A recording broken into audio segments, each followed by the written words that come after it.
Alors, un top 10 européen qui s'est déroulé à Tours avec de nombreux jeunes, des gens de l'équipe de France et qui vont bientôt intégrer d'ici quelques années en France l'équipe première.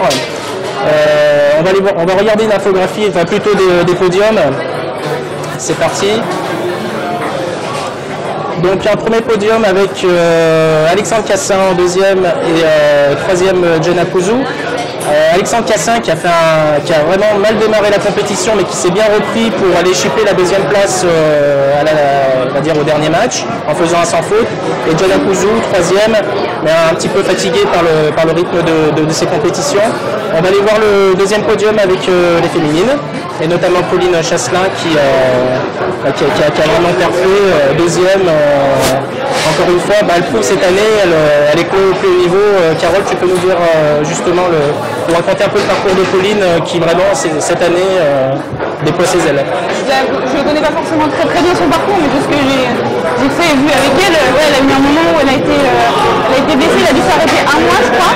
Et quand elle est revenue, c'était crescendo tout le long, donc entre les championnats d'Europe junior où effectivement elle s'est affirmée. Ensuite elle a eu les Europes avec nous, elle a super bien évolué, puis le top 10 là.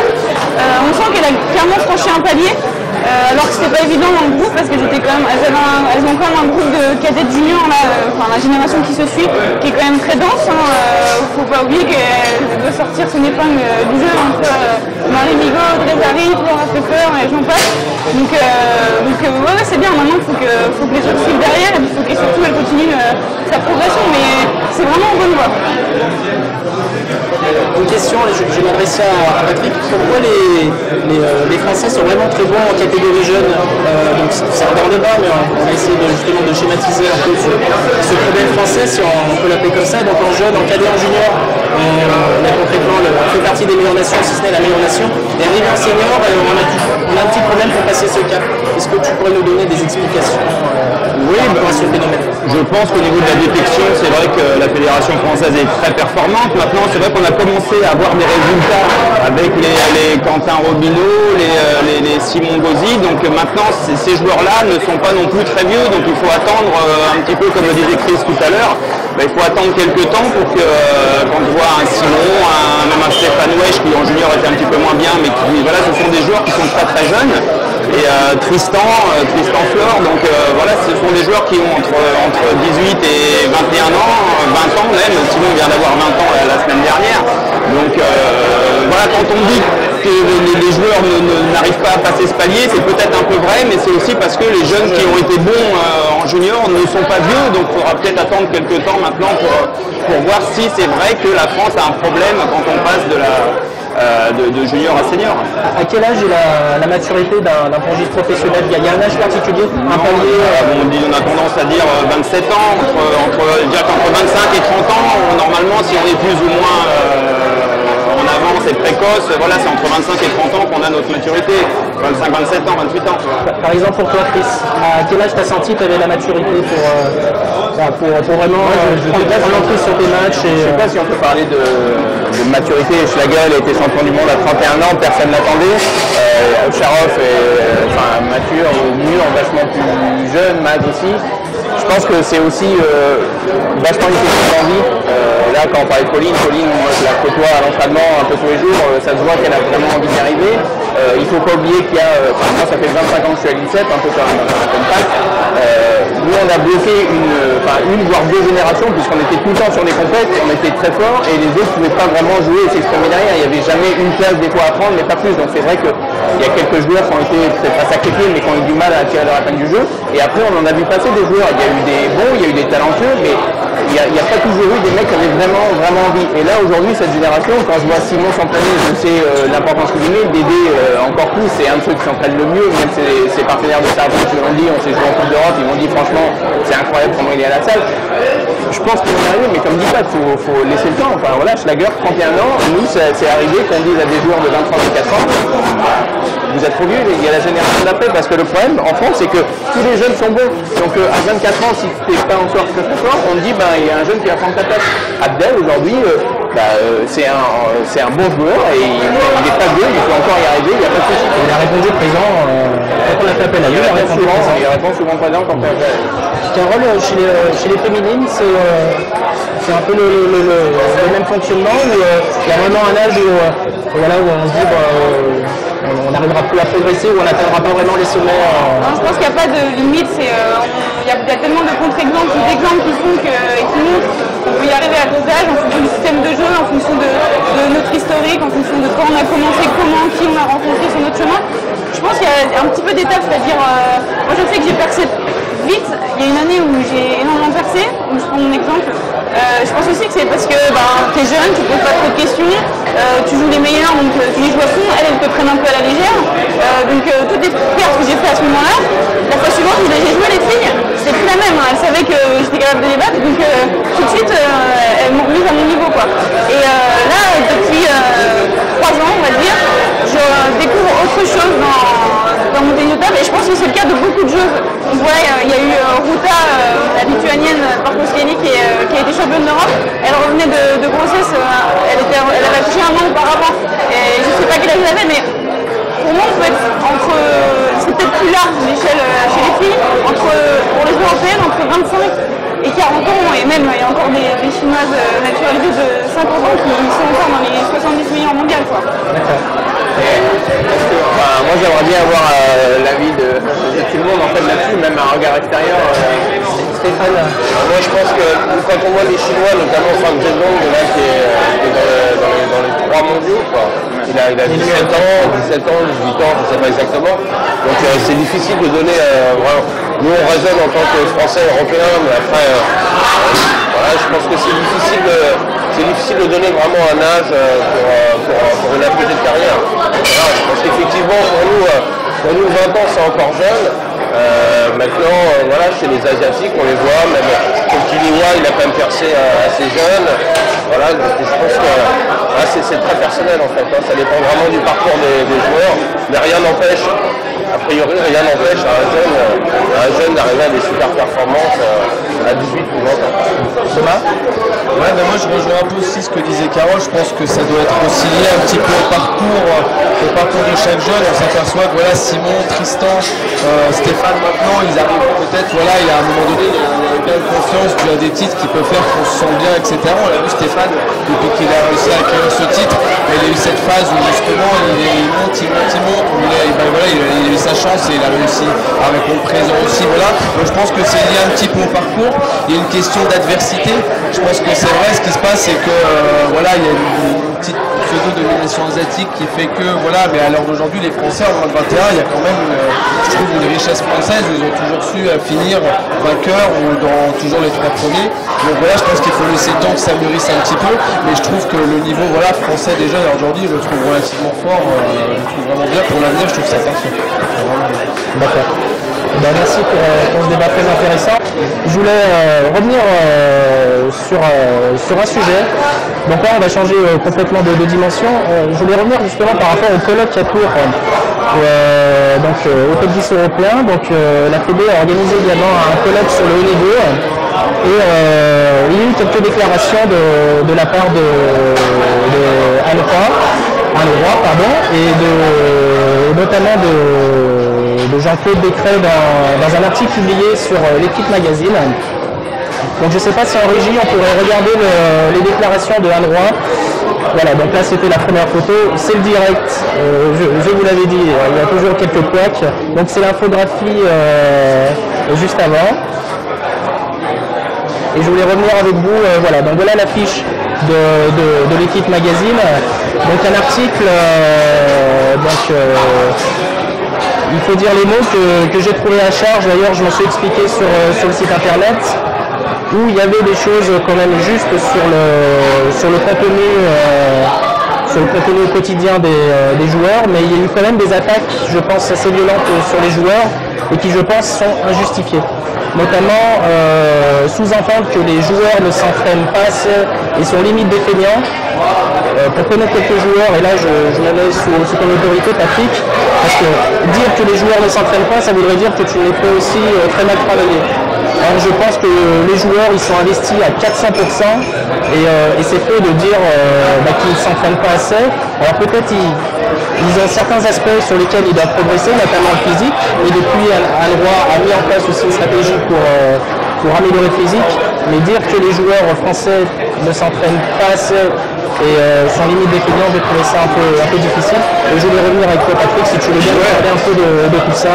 Oui, je suis complètement d'accord avec toi. C'était un article, bon, après pour remettre dans le contexte, c'est vrai que la journaliste a fait un article un peu polémique où nous, c'est vrai qu'on n'est pas habitué à s'en prendre un peu plein la tête comme ça dans les médias, on ne parle pas beaucoup de nous. Après, il faut être lucide. Quand on dit les pongistes en galère, c'est vrai qu'un néophyte, il va voir les résultats. Il y a eu une médaille en 12 ans en championnat d'Europe. Donc oui, c'est vrai qu'on est actuellement, comme on le disait tout à l'heure, dans la formation. Il faut vraiment attendre quelques temps encore. Je pense que pas longtemps, mais dans quelques temps, on sera vraiment performant. Maintenant, tout ce qui a été dit sur les joueurs qui étaient feignants et tout ça, on ne peut pas dire ça parce que à l'INSEP, ça travaille fort, dans les autres centres d'entraînement également. J'étais à Oxenhausen là pendant 3 jours après la Coupe du Monde à Düsseldorf. Je suis passé voir Simon Gauzy, Enzo Angles, Gianna Kuzu. Je peux vous dire qu'ils bossent comme des ânes. Simon, c'est quelqu'un qui veut vraiment réussir et on ne peut pas dire. Alors, oui, il a des défauts parce qu'il a que 20 ans, je vous disais tout à l'heure, c'est un gamin. Il a des problèmes techniques et tout, mais on ne peut pas dire qu'il ne bosse pas et qu'il ne fait pas tout pour son tennis de table. J'étais il y a encore avec Adrien Matelet à Sarrebruck aussi, parce que je vais essayer d'aller voir un petit peu les joueurs qui sont à l'étranger, et même en France, ceux qui ne sont pas à l'INSEP, comme Jérémy Petiot et Stéphane Wesch à Villeneuve. Mais donc voilà, je vais essayer d'aller dans les centres un peu plus régulièrement, parce que je ne peux pas ne pas voir un joueur de l'équipe de France pendant un mois. Donc soit je le vois en compétition, si je le vois en compétition, je vais aller sur leur site d'entraînement, et eux aussi vont venir de temps en temps à l'INSEP, donc c'est bien qu'il y ait un pont qui se crée comme ça entre les différentes structures. Mais on ne peut pas dire ça, on ne peut pas dire que les mecs ne travaillent pas. Je reviens sur Adrien Matelet à Sarrebruck. Alors oui, il y a peut-être des défauts dans son entraînement, il a des progrès à faire aussi dans pas mal de trucs, même si là il rejoue vraiment très très bien. Mais on ne peut pas dire qu'il ne travaille pas, parce que j'ai rarement vu un joueur s'investir autant pour le tennis de table, s'investir financièrement, s'investir physiquement, s'investir vraiment. Donc on ne peut pas dire qu'il ne travaille pas. Alors de temps en temps, peut-être on travaille mal aussi à l'INSEP, parce qu'on n'est pas, c'est pas tout blanc ou tout noir. Moi je suis très très neuf dans l'entraînement aussi. C'est bien que Roy soit là, parce qu'il m'apporte énormément au quotidien à l'entraînement. Mais on ne peut pas dire des choses comme ça. Je pense que ça a été un peu déformé aussi parce que la presse, l'équipe voulait faire un petit peu un article polémique. Un article polémique. Voilà. Carole, donc l'article était sur le groupe messieurs, mais toi justement, est-ce que ça t'a blessé ce genre de déclaration? Non, parce que les garçons au championnat d'Europe, finalement, on les a quasiment pas vus parce qu'on avait tout dans les horaires décalés. Donc on a juste pu discuter de temps en temps à la fin avec eux, et justement, en fait, c'est ce que je disais. Oui, c'est un article polémique. Alors, les mecs, ils n'ont pas fait le résultat qu'ils voulaient. Je veux dire, forcément, quand on part en défense une médaille et qu'on perd en quart en se prenant en l'Allemagne, voilà, ça se passait plus ou moins bien pour chacun d'entre eux. Mais on a senti que c'était pas le groupe soudé comme il y a pu y avoir avant, parce que forcément, on est dans la défaite. Donc oui, c'est peut-être vrai que c'était pas la cohésion incroyable. Maintenant, de là à en faire un article aussi dur, voilà, il y avait un but derrière caché, et nous on a juste vu ça de l'extérieur, et encore on n'a même pas pu en parler avec eux, sinon parce qu'on les a pas vus quoi. Mais non, on n'était pas du tout concernés, les journalistes, on les a juste croisés, on savait même pas que c'était des journalistes, on l'a appris à la fin quoi, parce qu'on a su qu'ils parlaient français.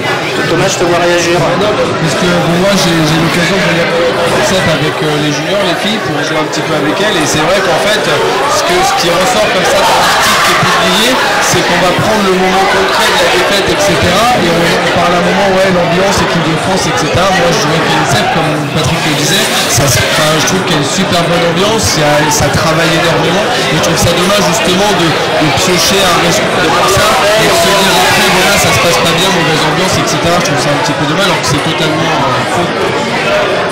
Stéphane, vu de l'extérieur, c'est sûr que ce genre d'article, ça ne fait pas une super presse pour le tennis de table.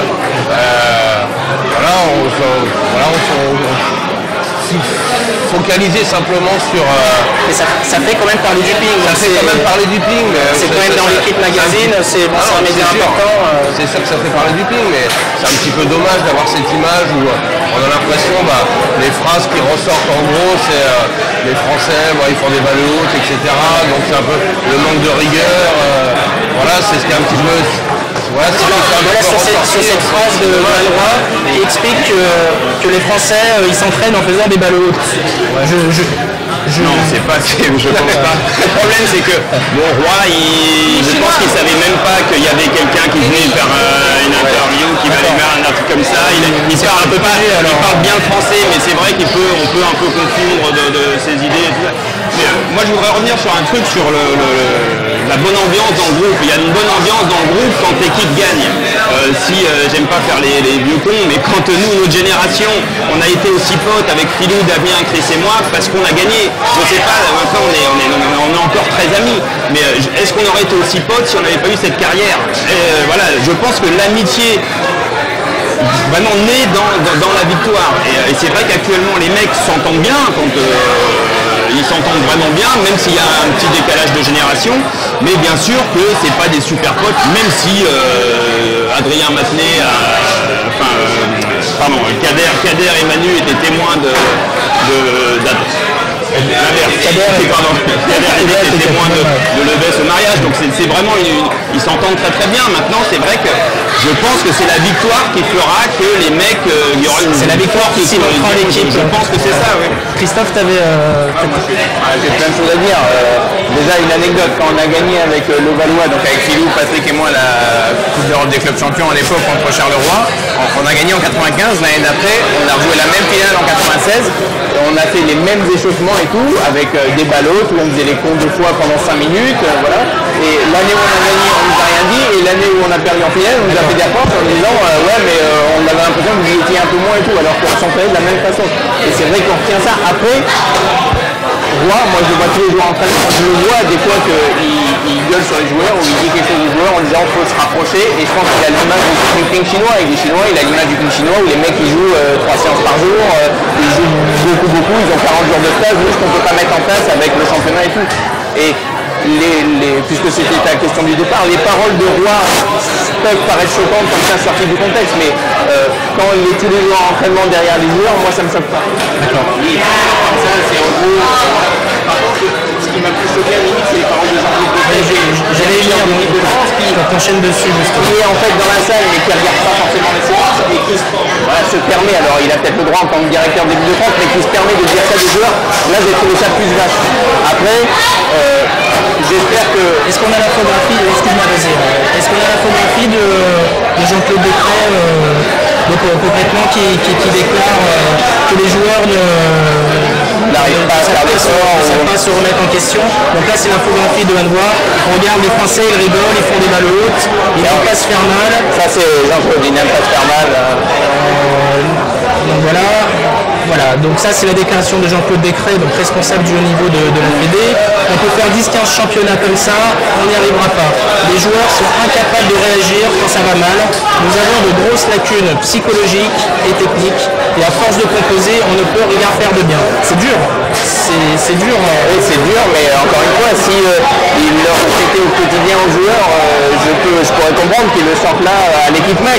Après, comme tu dis, on parle du ping dans l'équipe mag, très bien, mais quand t'es pongiste et qu'on en parle une fois tous les 3 ou 4 ans et qu'on en parle comme ça te fout les boules. Et c'est légitime si on le dit tous les jours aux joueurs, on le dit dans la presse, ça choque personne justement. Moi, si je peux dire un mot, je pense qu'on peut tout dire dans le groupe et dans la presse. Voilà, est-ce qu'il a été piégé, est-ce qu'il a vraiment dit ça? Je ne veux pas rentrer dans cette polémique, on en a parlé avec Jean-Claude. Moi j'aime bien quand on parle dans le groupe que ça reste dans le groupe. Voilà, il a peut-être été piégé, je sais pas, mais je ne veux pas revenir. Ça pourrait ressembler pas revenir là-dessus. Mais voilà, on ne peut pas dire que oui, alors on manque peut-être un moment de mental, c'est vrai, mais on en revient toujours à la jeunesse. Moi je me rappelle à 20 ans, j'ai fait des conneries, j'ai perdu des matchs que je ne devais pas perdre. Voilà, ça arrive à tout le monde, ça arrivera encore. Mais tu repères des matchs ou... Oui, non, ça n'arrivera plus. Mais voilà, non, je pense que ce qui est dans le groupe doit rester dans le groupe et c'est important pour justement qu'il y ait une cohésion parce que c'est vrai qu'après il y a eu un peu de tension avec les joueurs, notamment avec ce qui a été dit dans l'équipe MAG, mais voilà, une fois qu'on rentre un peu dans les médias, c'est ça. Moi, c'est toujours l'exemple des tennisman où il y a quelques temps, il y avait 4 tennisman dans les 10 premiers mondiaux et ils se faisaient défoncer parce qu'ils n'arrivaient pas à gagner un grand chelem. Alors c'est vrai que quand nous on regarde le numéro 1, et bon là il va remonter dans les 40, mais il est actuellement 58. Oui, quand on voit ça, on peut dire que c'est moyen, mais on a une équipe jeune et voilà, quand il y a un article comme ça, je pense que c'est la difficulté d'être un petit peu plus sous la lumière. Vas-y. Je peux rebondir juste sur les médias. En fait, je suis d'accord avec Pat, mais je pense qu'il y a 15 ans, 20 ans, sans Internet, sans Facebook, c'était possible que ça reste à l'intérieur du jeu. Aujourd'hui, tout le monde met un commentaire, tout le monde fait un selfie, voilà, on a réussi, on a gagné, on a perdu. Moi, je pense qu'il y a des important, et je reviens sur ce qu'a dit Pat encore, c'est la cohésion en groupe. Moi, si je lis dans un article que Philou a dit quelque chose de dégueulasse sur moi, je vais me dire, je pense que le journaliste, il a transformé ses trucs ou il a sorti ça du contexte parce que je ne veux pas croire que Philou pense ça de moi. Donc j'ai confiance en Philou, j'ai confiance en Pat, j'ai confiance en Damien et voilà, je vais pas m'attacher à ça. Par contre, c'est vrai que si les joueurs, et ça n'a pas l'air d'être le cas, mais si les joueurs ne s'entendaient pas trop entre eux, on pourrait se dire, bah tiens là c'est bizarre, il a dû balancer sur moi et tout, mais c'est pas le temps d'équipe de France et là je peux en témoigner aussi, les mecs s'entendent bien, voilà, même si j'ai pas partagé les championnats d'Europe avec eux cette année, je sais que les mecs s'entendent bien. Dernière réaction, Jérôme. Quelque chose en tant que lecteur vraiment complètement extérieur au milieu, mais quand même amateur de ping-pong. Moi, ce qui me choque, c'est de voir un responsable fédéral qui dit on n'a pas le niveau psychologique, on a des lacunes. Ok, mais tu y es aussi pour quelque chose, puisque tu es responsable, tu es à la fédération. Qu'est-ce que tu fais pour que ça change? S'il y a un problème, tout le monde doit se remettre en question, c'est ce que tu essaies. Et les responsables, les premiers, soit ils n'ont pas sélectionné les bons joueurs, ou soit ils leur apportent pas. Non, mais soit tu leur apportes pas ce qu'il faut, mais tu peux pas te désolidariser en cas de défaite. T'es dans le truc, t'es dans le bateau. Donc, tu l'as senti comme ça, ils se désolidarisaient de ton équipe. Quand je lis une déclaration comme ça, je trouve ça un peu bizarre. Ouais. D'accord. On va passer à quelque chose de plus fun, on va se détendre un petit peu. On va parler des jeunes, parce que Stéphane, tu étais de la première émission, mais justement, Alexis Zicrien qui a tourné donc, un reportage pour la Ligue Île-de-France, qui au passage, je remercie de nous avoir gentiment laissé la possibilité de diffuser ces vidéos. Donc, en premier lieu, un grand merci à Bernard Mahé, le président de la Ligue Île-de-France, un grand merci Stéphane, et un grand merci à toutes les personnes qui ont permis que cette vidéo soit diffusée sur ActuPing TV. Donc on va regarder la vidéo donc, sur la détection des jeunes, c'est parti.